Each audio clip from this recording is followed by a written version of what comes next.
Good afternoon, everyone. Hello. We have mood lighting today. My name is Paul Helft. I'm the director of the Charles Warren Fairbanks Center for Medical Ethics, and it's my pleasure to welcome you to our Fairbanks lecture series in clinical ethics, which we've been doing for the last 12 years or so. The lecture is being broadcast and recorded, and I'd like to thank our colleagues from around the state for joining us from IU Health West, Ball Memorial North, Arnett, and Blackford. If you wouldn't mind taking just a second and looking at your pagers and cell phones and silencing them, and if you don't mind stepping out of the auditorium to return any phone calls, we would appreciate that. Robin Axel Adams, the program manager of our center, has a few housekeeping details to share with you today. Yes, thank you. So we are trying something new today. I have two exciting things that I want to share with you. First of all, that for those of you that are in the house, we are going to be submitting your CE or CME electronically. So hopefully if you need CE or CME, you got a blue piece of paper when you walked in. For those of you who are listening to us through a broadcast site, you will still receive your paper copy. So continue to do it that way for our broadcast sites. But if you're in-house, you will need to go online. And please hear this. This closes at 8 a.m. tomorrow. So if you fill out your evaluation at 8:02 tomorrow, you will not get credit. So please fill out your CE and CME evaluation by using this website.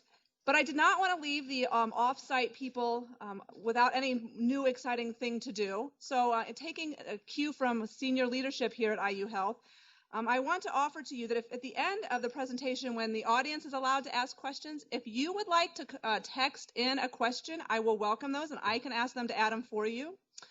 If I was bright enough, I would have provided a slide, and that slide is still sitting in my office, so I will give you that phone number. But the phone number is 317-502-7621. So that's 502-7621. And when Adam is done, if you want to text those questions, then I can ask him for you. Thank you, Paul. So it's a great pleasure to introduce our speaker for today. Dr. Hill has no relevant financial conflicts of interest to disclose. I'd like to offer a special welcome to Dr. Richard Schreiner, who just showed up in the room. So nice to see you out of retirement, the former department chair for the Department of Pediatrics for how many years? 22 years. Dr. Adam Hill is a palliative care physician at Riley Hospital for Children. He grew up in Indiana, went to Butler, and then graduated from the IU School of Medicine and completed his pediatric residency at St. Louis University, and then did a fellowship in hematology, oncology, and pediatrics at Duke University, and then a palliative medicine fellowship at IU School of Medicine. His work in palliative care has been focused on allowing patients to live the best quality of life possible in the midst of their chronic, life-limiting, or life-threatening medical conditions. In addition to palliative care, Dr. Hill is passionate about physician wellness and self-care and physician education, the topic of his discussion today. So through sharing his own story, which you will hear, Dr. Hill has become a national speaker on physician wellness and self-care. In addition, he serves as the medical director for Camp Little Red Door, a week-long summer camp for children with cancer, and is an associate program director of the IU School of Medicine Pediatrics Residency. Finally, he has a strong interest in international medicine and has had opportunities to help establish programs in Kenya, Belize, Australia, Tanzania, and Mexico over the past decade. So it's my pleasure to welcome Dr. Hill to our talk today.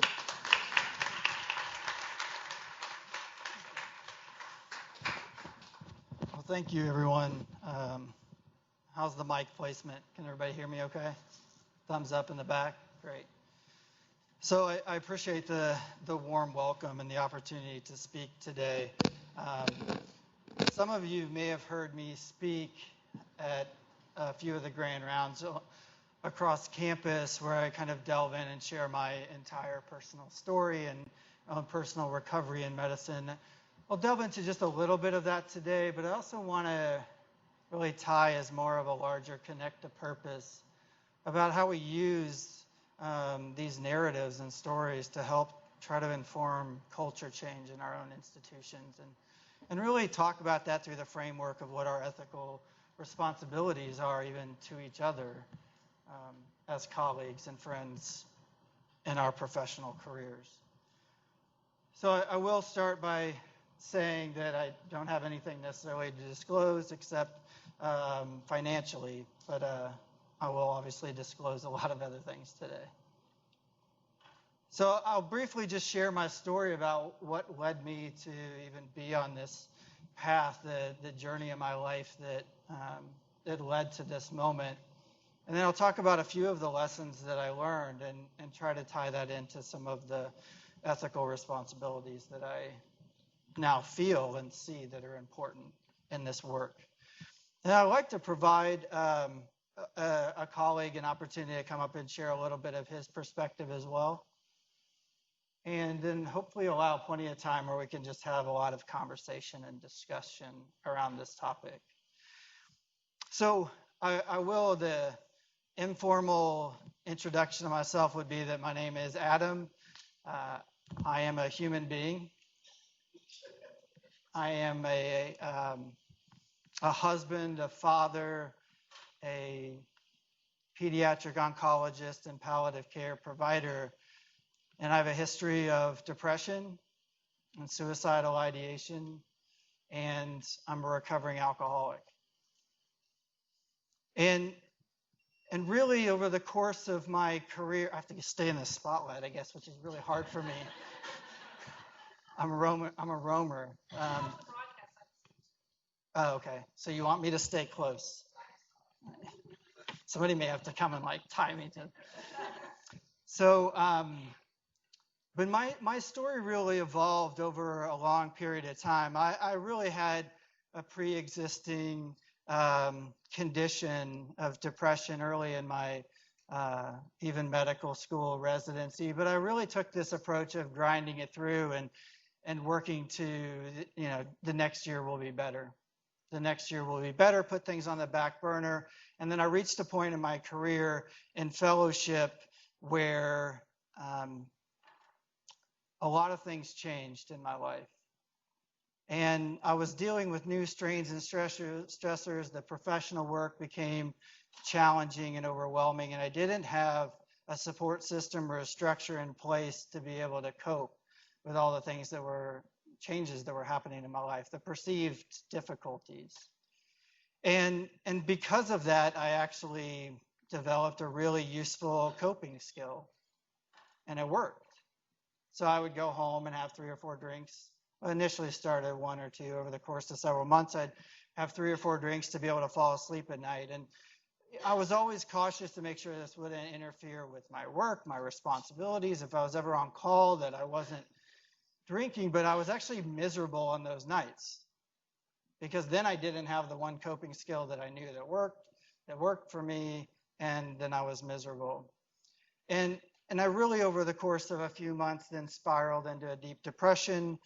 And before long, I found myself sitting in a state park underneath a canopy of ash trees with a plan to never come home.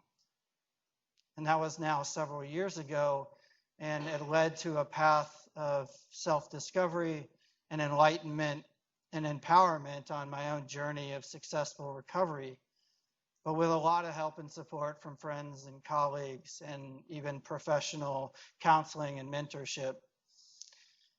And so I went on that path and continued for several years of my own secretive, quiet, shameful recovery. And I'll tell you what, in the last year, the critical mass that has almost reached a point of unworthiness of news, of providers in this country dying from suicide, from suffering from their work in our medical fields, it just became too much. And I just reached this point in my life where I say, I have to do something. I have to stand up to help give a voice to all those individuals that are suffering in silence. And because of that, it's become my own personal and professional mission to lead forth this message and carry it to other people. Because you see now the national studies and surveys of 50-some% of individuals with burnout symptoms in their professional work environment. 1.5 to 2.5 times suicide rates for physicians in our profession. And and higher than the cultural norm or averages for mental health conditions, depression, anxiety. And we continue to just closet these conversations, and nobody speaks up about them. And so I really felt that I had to start to do something about it. So I will share with you the couple of lessons. In my full talk, I talk about full self-care plans and what I've implemented, and professionalism, and how that kind of abuts with individuals in mental health recovery, and some of the policies and stigma that are attached to those. And I also talk about support networks and even embracing humanity in our work. But for the purpose of this talk, I wanted to narrow it down to 3: stereotyping, stigmatizing, and just having the ability to be vulnerable and having open and honest conversations about this, like I hope we can today, and permitting a culture that will allow that to flourish. So the tie and the connect to purpose for this forum is to think about the principles that we adhere to when we're treating our patients, about respecting autonomy, empowering individuals to make their own decisions, to promote human dignity, beneficence of bringing about benefit in our actions, non-maleficence to do no harm to other individuals, and justice, the obligation to treat all people equally, fairly, or impartially. And I would challenge you, as we continue to talk, to think about these and how we implement the practices for how we treat each other, not our patients. Because we've reached a critical mass where the amount of people suffering behind the white coats is just as great as the individuals laying in the beds. And if we're really going to promote cultures of taking care of people who are suffering, then let's practice what we preach. So what are the ethical obligations to our friends and colleagues if we follow this structured format? We should do no harm. We should try to do things that benefit other people. We should create a level playing field of justice, of equality that can be implemented and people don't feel discriminated against, separated out, and to provide the same opportunities as everybody else. So I would share with you that I was pretty naive to the world of stereotyping individuals, and even though it's happening on a daily basis in front of me my entire life, I really tried hard in my life and in my career to have a worldly perspective. I've traveled a lot. I took medical anthropology classes. I challenged myself to look at things from a different perspective, to try to put myself in other people's shoes. I've always been an empathic person by nature, but I never fully understood the weight of what it feels like living under the crushing weight of stereotypes or stigma myself. And I know a lot of you have.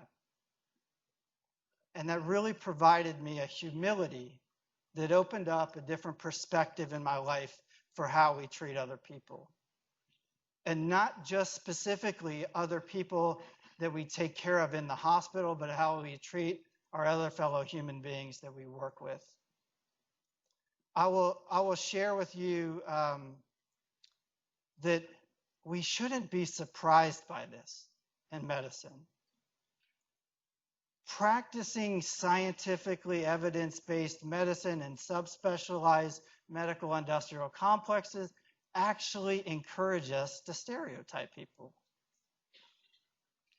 Those 4 patients down the hall all have acute renal failure. Over there are transplant patients. This is our intensive care unit where all the critically ill people reside. We lump people into these larger boxes of preconceived notions of what the larger story of their life is and make assumptions based on that all the time. It informs our medical pathways for how we treat people, the pathways, the algorithms for the next steps, what to expect. It helps with our prognostication for where to go from here. So the crux of this is that we then counterintuitively have to remind ourselves that these are human beings with individual life stories that we are stereotyping, that we're all fitting into these boxes. Now, I'll tell you, in my personal life, I see this all the time too. As an individual in recovery, I've been labeled an impaired physician. That's also a sexy, stigmatizing word. It carries this connotation of somebody who came into work drunk and fell over and maybe vomited all over the place and harmed a patient, which isn't anywhere close to my story. I never had any legal issues, malpractice issues, credentialing issues, hospital issues down the line.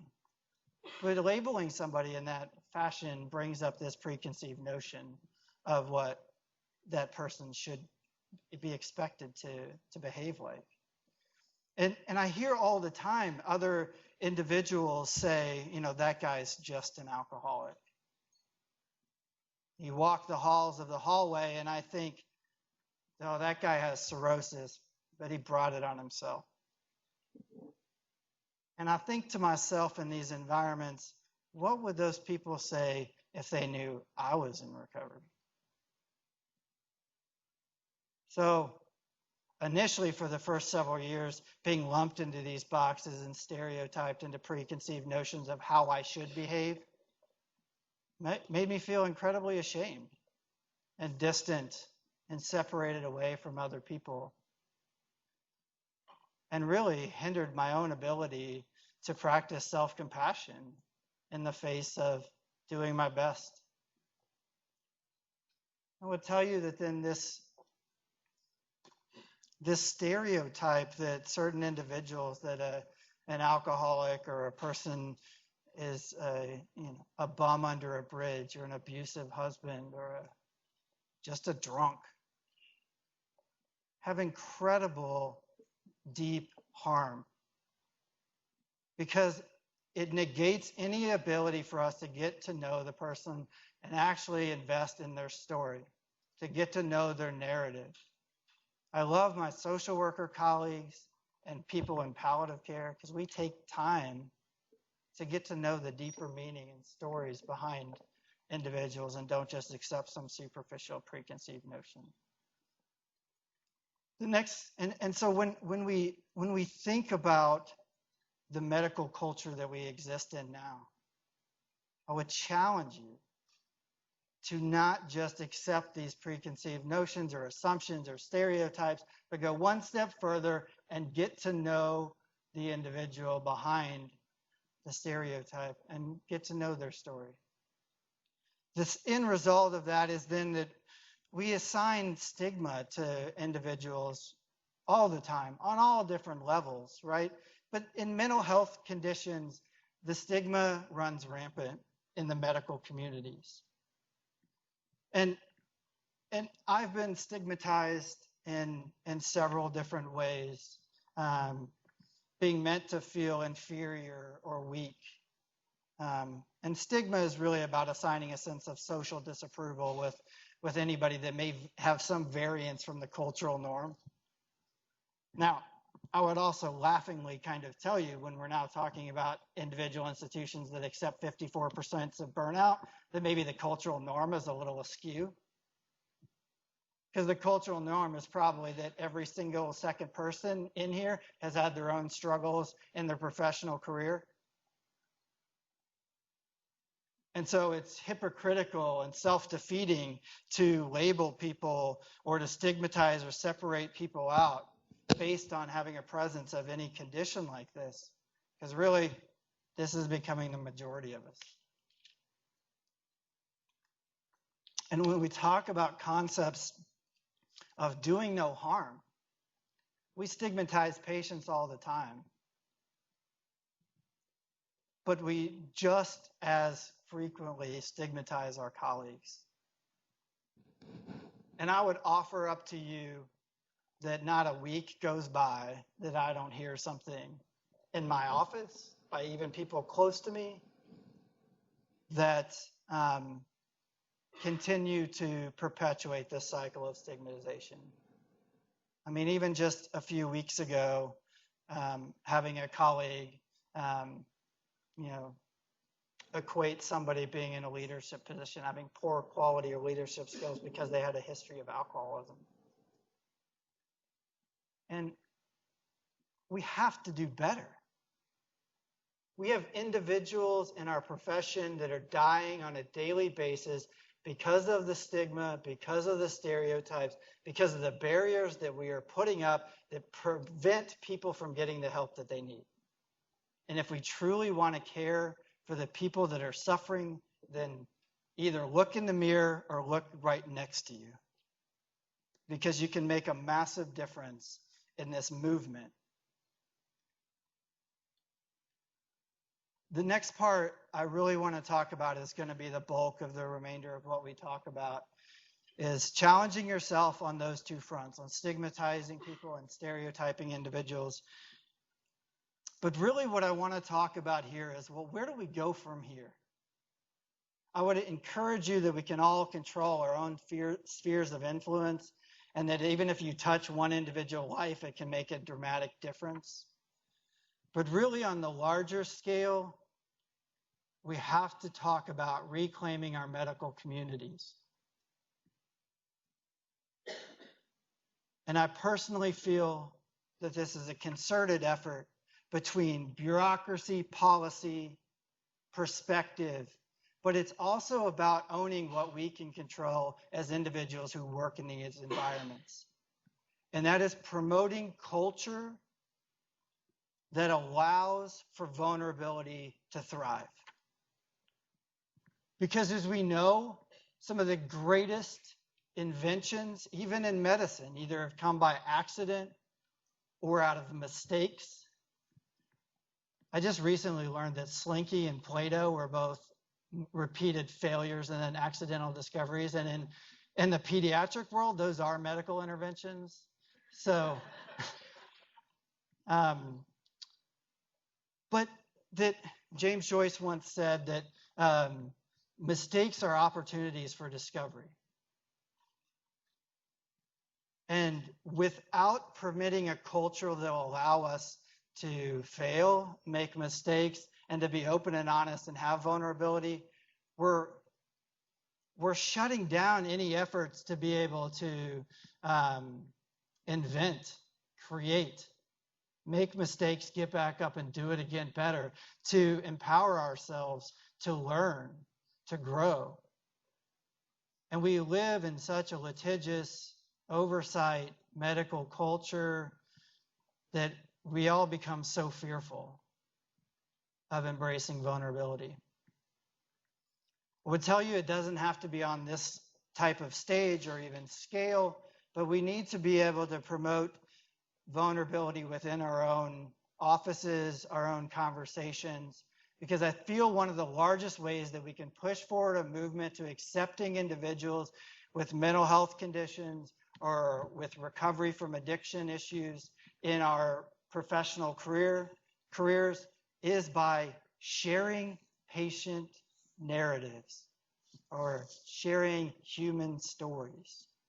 Because the connect to purpose is that on my own path of embracing vulnerability, of opening myself and putting myself out there, I've now connected to many hundreds of people, even across the country, with their own stories, their own plan, their own recovery, that are really wanting their own stories to be heard.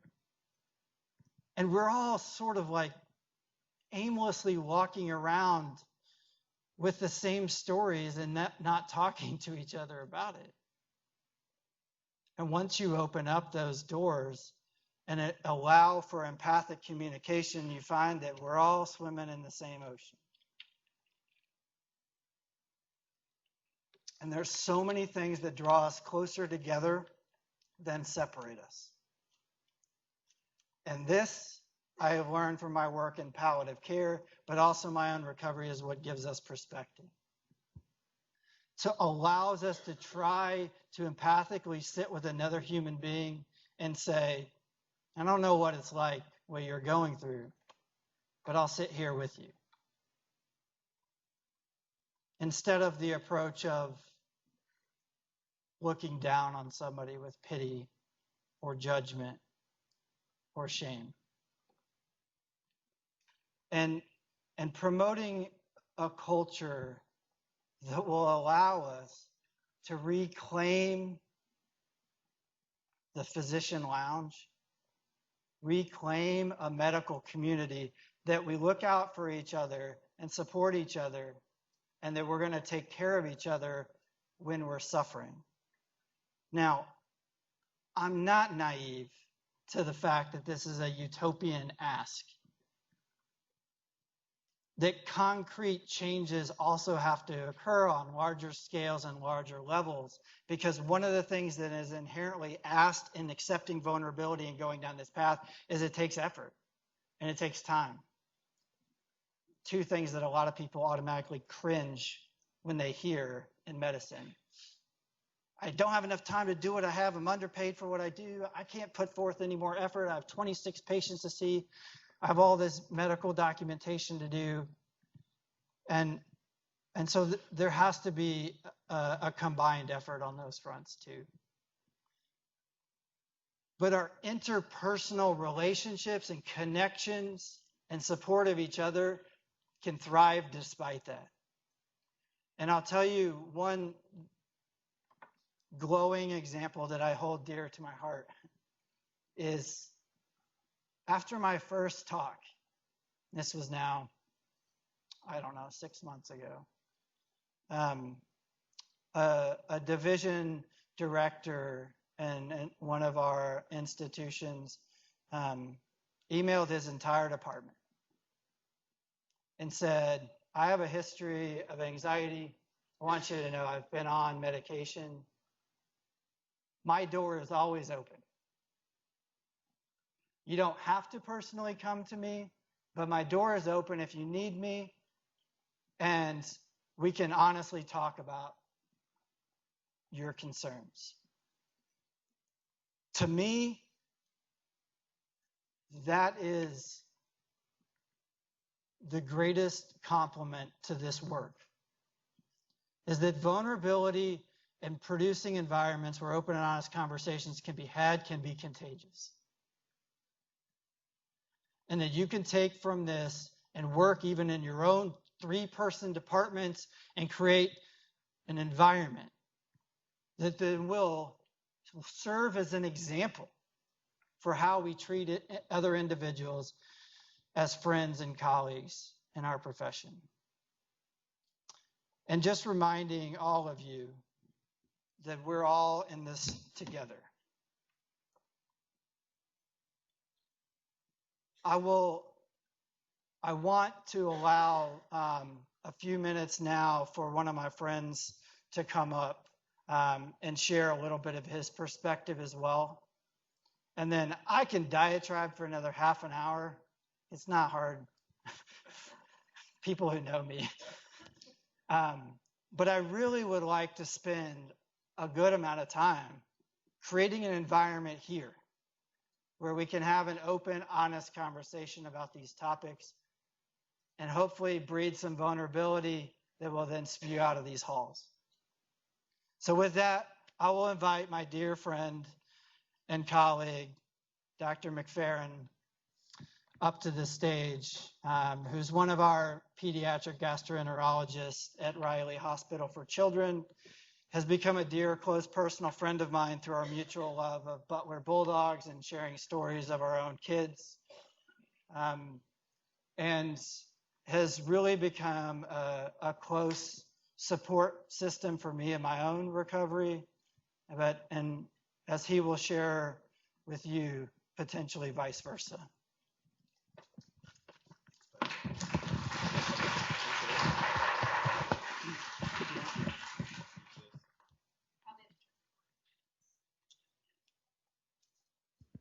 Testing. Is that on? All right. Thank you, everybody, for having us here today.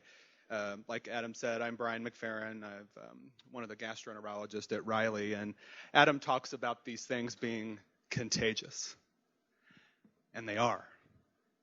Last fall, I had the honor and privilege, like so many of us at Riley, of sitting in a packed auditorium listening to Adam give his talk for the first time in public. And it ended with a standing ovation. It ended with a third-year medical student grabbing the microphone at Riley Hospital in front of 400 people and sharing his own story in front of our chairman, our division chiefs, his colleagues, our residency, and his old struggle with obsessive compulsive disorder. As many of you know or may not know, we have all been greatly affected at Riley by the loss of one of our dear friends, education team members, and Alex, who took his own life. And so we were all feeling very uneasy and very uncomfortable about these situations. And as I get to my own story, I think up until Adam's talk, the 18 months prior to Adam's talk, we lost Alex, who was a personal friend and member of our education team. We lost a second-year IU School of Medicine student, and I lost a dear friend from medical school who was a practicing psychiatrist at UCSD. Let me say that again. 3 people, 3 physicians or physicians in training in my personal life in 18 months. So my own story, and the reason I like Adam talks about vulnerability, I have been vulnerable for years, but vulnerable in silence. And I have what I would describe, and my wife and others would describe, as a rather severe anxiety disorder, and have for years. Looking back, I think it was always blamed on, oh, you're just nervous about getting into college. You're just nervous about getting into medical school. You just have test anxiety. Applying to residency is hard. Surviving residency is hard. Getting to fellowship, and so on and so on. Always labeled those individual things. But in all my training, never occurred to me that I would have an anxiety disorder. And this all came to a head for me. It would be 3 years ago next week. I have a beautiful, very, very patient wife, and a beautiful 3-year-old son. 8 weeks postpartum, I witnessed the near death of my wife in the IU North emergency department in the shock and trauma room. She had a massive postpartum hemorrhage. Her hemoglobin was 8 weeks postpartum. Her hemoglobin was 2. And I sat there, and my in-laws were out in the waiting room holding my 8-week-old son. And I sat there and I watched physicians and nurses do what we are trained to do. They had the code sheet out, and I watched all this occur. I watched the rapid infuser and all these things, and the ICU and all the things that ensued after that. I'm happy to say she is healthy and happy and survived. Because of that, for those 8 weeks or so, actually several months after that, because I had to be the supportive spouse, right? I didn't have time to grieve. About 3 or 4 months after that is when I completely unraveled. When I knew she was okay, I went weeks and weeks and weeks without restorative sleep. We're talking 1 hour a night.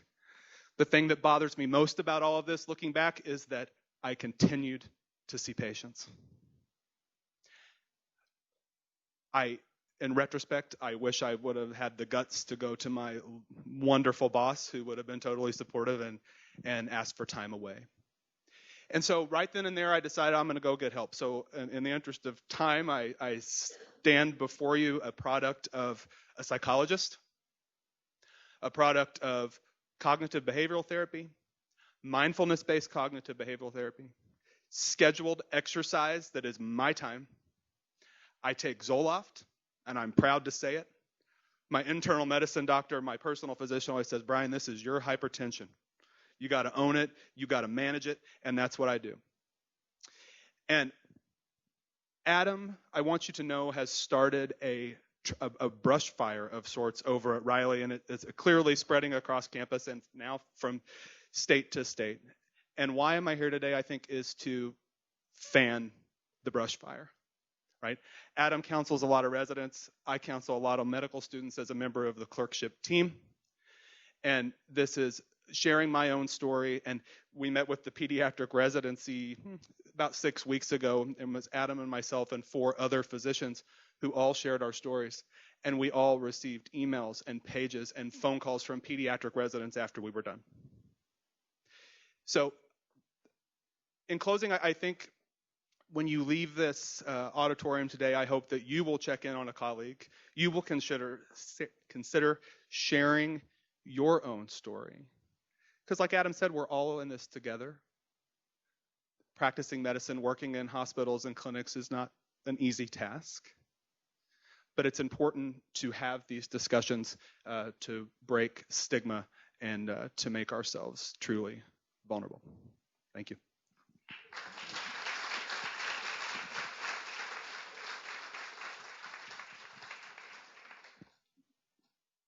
So let's talk. So for those of you at the broadcast sites, again, the number is 502-7621 with a 317 at the beginning. And please do wait for me to come to the microphone so the broadcast sites can hear the questions, so that we can talk.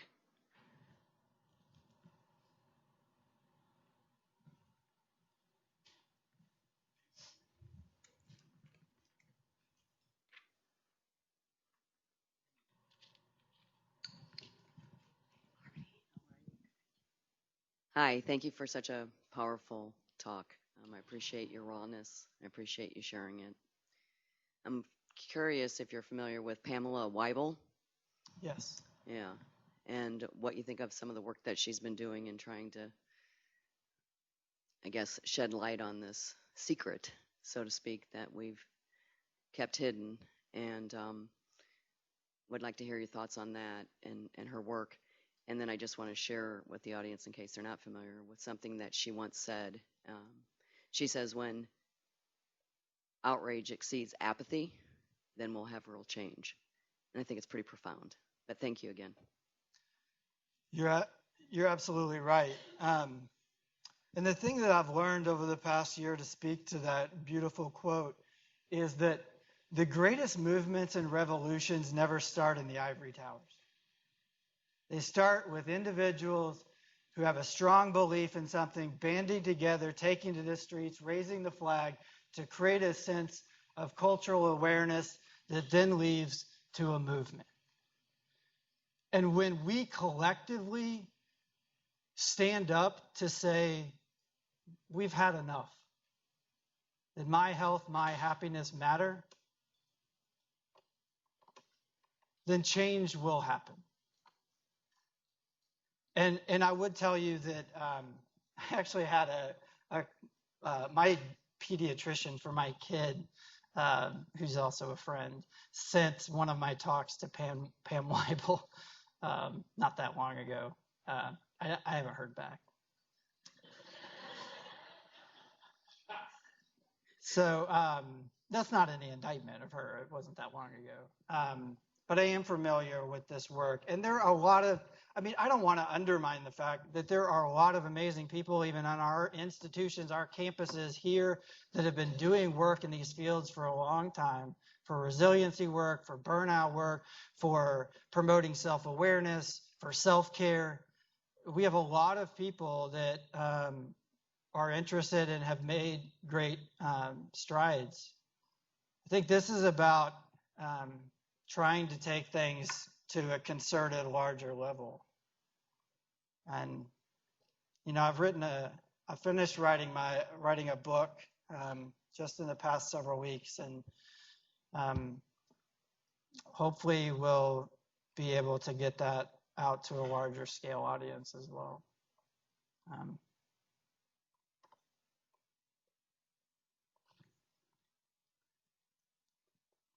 Don't make me keep talking. To answer the next question, yes, that is my adorable son, Grayson, in the picture. And I have a baby girl due any minute. So my wife's 38 weeks, so we're expecting soon. Tell that she might go another 4 weeks. Yes. Yeah. I tell her that last night as she was sleeping, like an hour, miserably uncomfortable. You can come tell her for me. How about that? You can vulnerably embrace that situation. So, Adam, I appreciate your sharing with us and being authentic about your life. I did get here a few minutes later, so I did not capture the beginning. And so as I was listening to you, I was thinking about some conversations I've had with medical students over the years, and the community, as they were describing it in a variety of different ways, were speaking about how punitive it can be. If you are perceived as weak, then therefore you are incompetent. And then I'm hearing you speaking about calling us to a culture of vulnerability. And I'm wondering, in that culture of vulnerability, I'm thinking about a community in which healing and restoration emerges. And in our society, it's so much we are siloed and we don't come together. And so I'm wondering, and here's an assumption, that with what you are championing, you're championing a new language, a new way in which we see reality. What needs to be deconstructed within the educational model that's current so that students can now feel embraced, accepted, owned with all of their humanity, and they can thrive as physicians in a world in which humanity is already flawed? That is the question. And I really appreciate you bringing that to light. Because as part of my larger talk, when I go through and even that I write about, is that specific question. And so the other things that have to very concretely, tangibly be deconstructed is either the reality and or the perception that we attach mental health conditions to punitive, really tangible punitive, I'm blanking out the right word, sorry, but because that is the reality that we live in. So as somebody who's been in recovery, I have to answer specific mental health questions or alcohol questions on my credentialing forms, my state licensing forms, and then even with my employee health forms. So I will tell you that movements along those lines are starting to take place. There are at least a couple states right now that have changed and taken those questions off their state licensing for physicians. And we are actually working on that here too. Now, that also every specific institution and hospital has their own credentialing agencies that are then still subject to those processes too, where it feels like individuals in mental health recovery are being funneled down these different pathways that discriminate against people, which is in most cases true and a reality. So we are working here to also, so IU Health, I've met with leaders. They have a lot of people. I don't want to take sole credit for it. There are a lot of people that have been working on this since last year, including people in my own education department, of having those questions removed. And for 2017, they will be off. So there are still efforts to be able to do that, specifically with IU School of Medicine. With every sort of institution, somebody has to take the torch to be able to continue to do this with your own spheres of influence, because those are still real punitive measures that are being taken against individuals who do self-disclose. And so that is one statewide, inside the walls of our hospital and even inside our offices, that those flags of professionalism have to be removed. Because the great irony is we don't ever attach any flag of professionalism to an individual who has diabetes, who comes to work with a blood sugar of 18 because they gave themselves a little too much insulin. Or a colleague of mine, even when I was working in another state, that was diagnosed with uterine fibroids and had symptomatic anemia and a hemoglobin of 5.6 and worked for weeks, maybe even months, functionally impaired. Right? I present the language in my writings of assessing individuals' functional ability to perform their work duties, period, right, across the board, so discrimination doesn't take place. So that means everybody. And you ask one question on any sort of form. It says, do you have any sort of medical conditions that may interfere with your abilities to do your work? And then individuals can share, but it's non-discriminatory, or it negates any punishment. And, you know, the individual that then was working with anemia still came back to work, continued on their job, and wasn't siphoned and funneled through pathways of professionalism and recovery. And so those things have to change too. We have to make it an even playing field, that we just try to, as non-biased as possible, make assessments of functional status to do your job and leave it at that. Take all the other garbage of stigmatizing and patient safety rhetoric and all these things off the table, because that's another huge hypocrisy. I'm going to start diatribing now, but that's my favorite word. By the way, I've used it 3 times. But I do have 2 questions from Arnett. But yeah, but so there are efforts. They're being done. We have to continue to do them to remove those. Yes. All right, Adam. So the first question comes from Charles. How do you balance support and grace with patient safety and reporting requirements? Which I think you just sort of touched upon there. Say the first part of it again. How do you balance support and grace with patient safety and reporting requirements?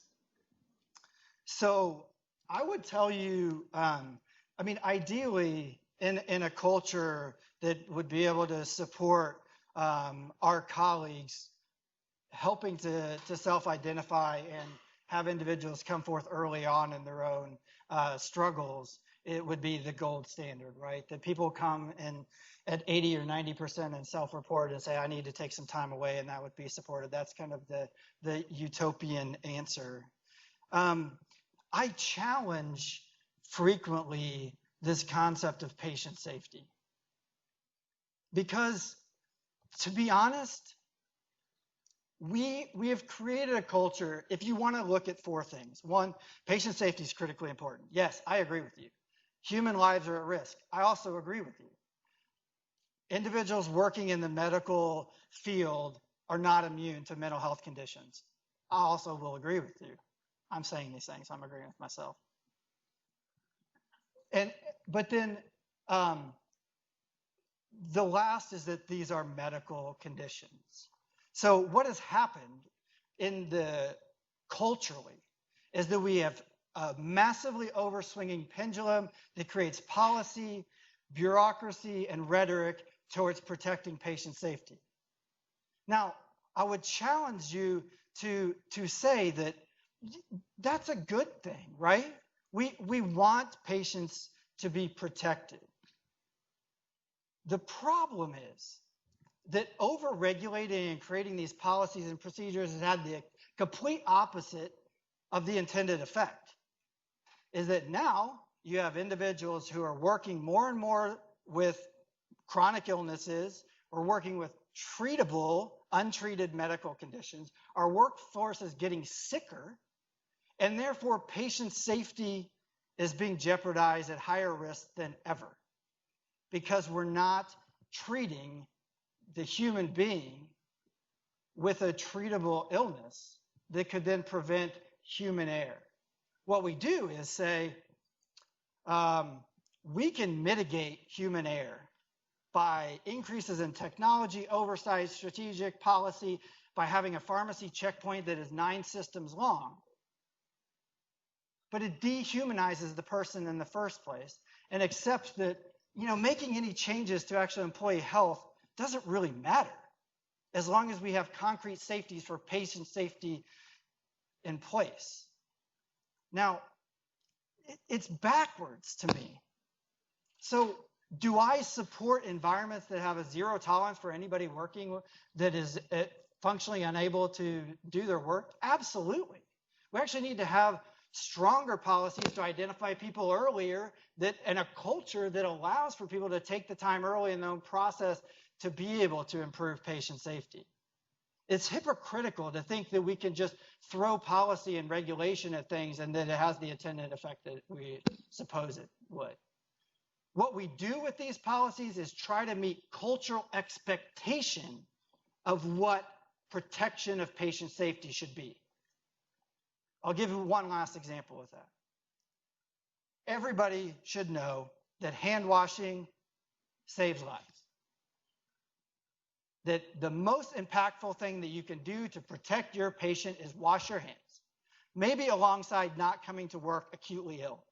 But on the same level, And I mean acutely ill by like flu or RSV and other things communicable, right? But on the same level. So if, oh my gosh, I just completely lost my train of thought.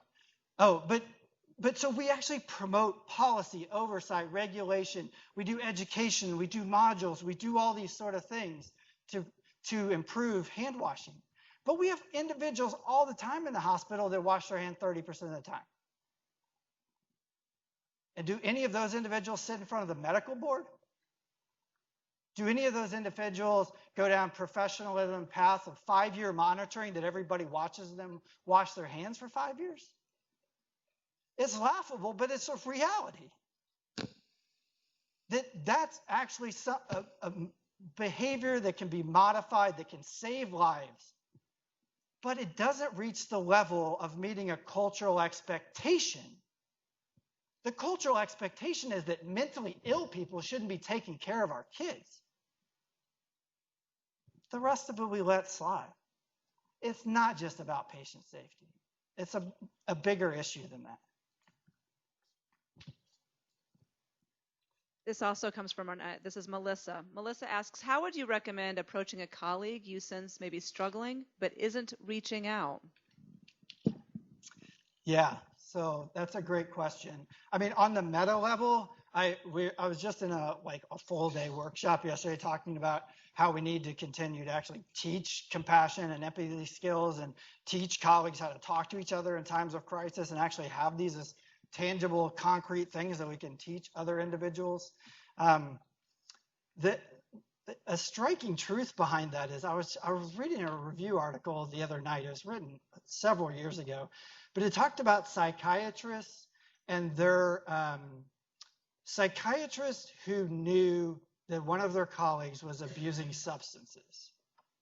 Okay?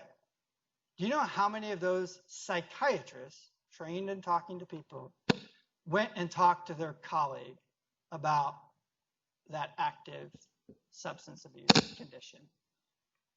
So close, 19%. 19%. So even individuals that are acutely trained to recognize the signs and symptoms, to be able to communicate these sort of things with a colleague, still don't. So that leads me to believe that it's not just about the training. And a lot of the review article went on to talk about the fact that what you brought up, sir, is that it felt like a losing situation regardless. That I either had to go and sell out my friend and my colleague and know that they were going to have serious punitive ramifications of this in their career, or I was actually going to have to stay silent about it. And it felt like a lose-lose. And so it's not just about the training, even though I think that's really important that we still do. It's about changing the larger cultural expectation that we have in medicine, which is if you're a healthcare worker, you come to work when you're sick. And if we don't change that perception, then along with the punitive measures, then I think we have a real trouble empathically approaching our colleague and telling them that it's the right thing to do. Because that's what I ran into. Even when I came self-disclosed, open, honest, I met the roadblock of, whoa. Do you really want to do this? And so the long-winded answer, which all of my answers are long-winded, is that I think we do have to try to teach some of those things, but we also have to change some of the larger perception of that we actually do support people to come forth too.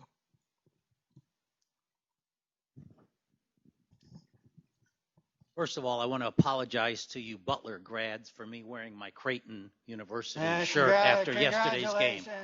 Yeah. Congratulations. Actually, it was just a freebie from my brother who went to Creighton. Oh, okay. I went to St. Louis U, or at least it's the same color. So one thing I would point out is because of people like you all and all kinds of other people, things are so much better today. You all are so much better than we all were. I mean, they're so much better today. Heck, in the old days, no one would even talk about this stuff, let alone, address it in a lecture, a conference, a meeting of any type. I mean, it was just taboo to even talk about it. So things are moving in the right direction. And I'm sure they're going to keep moving much faster than they did in the past, because at least there are people like you all and many of you all else in the room who are working on it and getting people to change. Just absolutely fantastic. Thank you. That's a great honor. Thank you. I think we have time for one more question. Yeah, thank you. Thank you for your talk, and Brian too. Hi.